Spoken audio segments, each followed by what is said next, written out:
Hey guys, if you're here and you're hearing my voice now, that means you clicked on this YouTube video link either through Twitter or maybe you had someone cool send it to you. I don't really know how it got to you, but the important thing is you're here now. And what this video is I just wanted to break down kind of what to expect out of me, Stephen Schoch, in the 2026 college baseball season.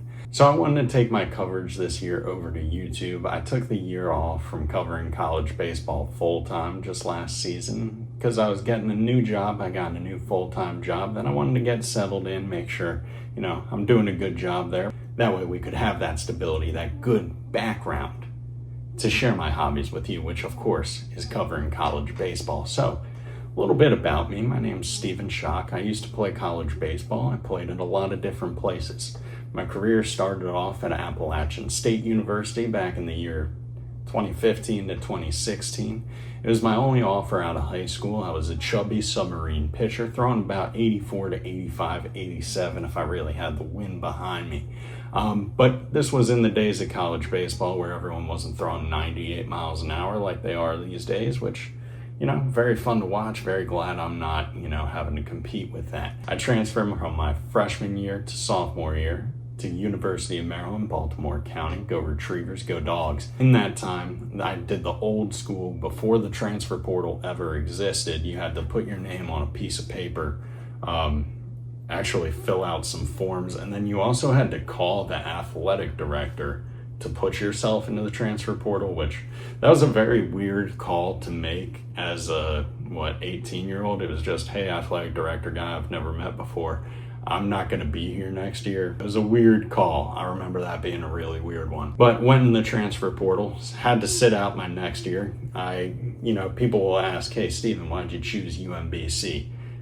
Biggest offer, plain and simple. Wanted to go where the most money was, wanted to go where it was going to be the cheapest to get my brain educated. Play 2 more years there after redshirting my first year, so that's 3 total years at UMBC.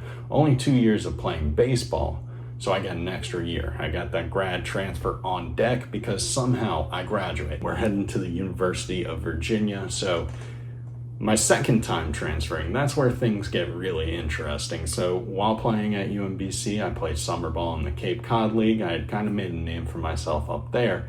And while doing that, I had caught the attention of Mike Garza, who was at UVA under some title.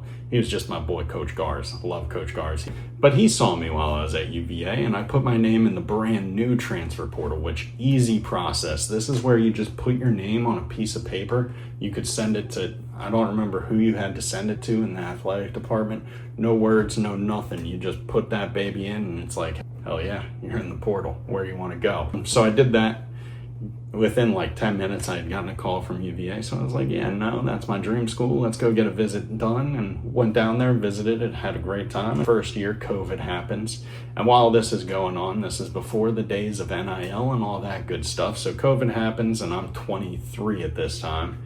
And the NCAA is like, hey, yeah, now you can come back for 1 more year, but you got to take the fall off. I decided to become a landscaper in Charlottesville, where I got to drive a dump truck around the town, which was a great time. If you ever have the opportunity to take a job where you get to drive a vehicle that's different than your own, do it. It's a lot of fun, especially if it's a dump truck. People just get out of your way. I start working for State Farm after I decide, hey, I don't want my baseball career to end installing these pavers. I'd much rather just, have a cushy job behind a desk. I work for State Farm, pay my way through college that way. Really fun time. This year, a lot of things happen for me. We make the postseason. I have an interview go viral. That kind of just changes the trajectory of my whole life. What are the emotions like entering that inning? Well, emotions are go in, win. I heard a fan offer free Dippin' Dots if I blew it, which the price of Dippin' Dots with inflation is just unreal. So for a brief moment, I was like, damn, Dippin' Dots sound good. But also I thought in the back of my head, we win today, we win tomorrow, or tonight. We're going to be here another day. That's more per diem. So that means I can buy my own Dippin' Dots and be a winner. So it's like, I'm going to go out there. I'm going to attack. I think 3 words every time I'm out there. The first one's a swear word, starts with F. Second word's attack. Third one's win. After I get done playing college baseball, people start following me from that interview, and I had grown about, I want to say to about 13,000 followers, and I was like, hey, you know what? What can I give these people? They're here because of college baseball, so let's give college baseball right back to them. And that's probably where you've most likely run into me from. I start up a podcast, The Schoch Factor, with D1 Baseball. We have fun. We do that until 2024. And that kind of leads us to where we're at today. So in 2026, every preseason, I get so excited. And this is year after year, just thinking about, okay, who's going to buy in? What network, who out there is going to go, okay, college baseball, this product is sick. I see how hard these kids work. It's time to give them the love they deserve. It's time to really invest in the sport. And every year, people just leave money on the table. Here we are. I want to cover the game just kind of in a more fun way and the way I've always wanted to, without having to focus on figuring out how to edit a website and upload a podcast link and all that good stuff. So what will this look like? Well, for you guys, what you can expect this year from me is that every Monday we'll have a weekend recap episode where we'll talk about, the biggest things that happened over the weekend awards, all the big things that caught my attention, just things that really entertained me, and, whatever else I can squeeze in a 30-minute show. And that'll go out on Monday mornings before I'm clocking in for that 9 to 5. So, that means it's typically going to be recorded at Sunday night, a little bit delusional, edited at Monday morning very early.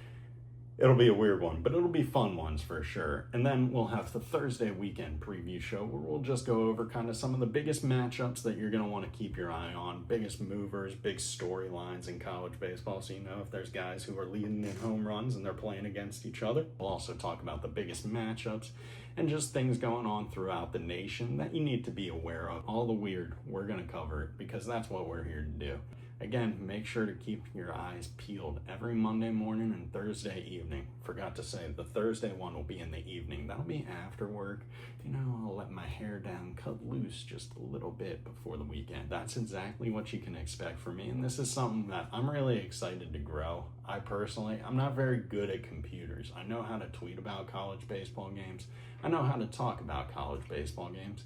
I'm not the best at editing videos. I'll work really hard to learn how to edit videos. So if you guys have any feedback, if there's anything you guys want to see out of me, make sure to just comment below. And of course, make sure to like and subscribe. That way you can stay tuned all season long. But I'm really excited just to show you guys what I really like about college baseball this year. And I'm excited to do it in a new way.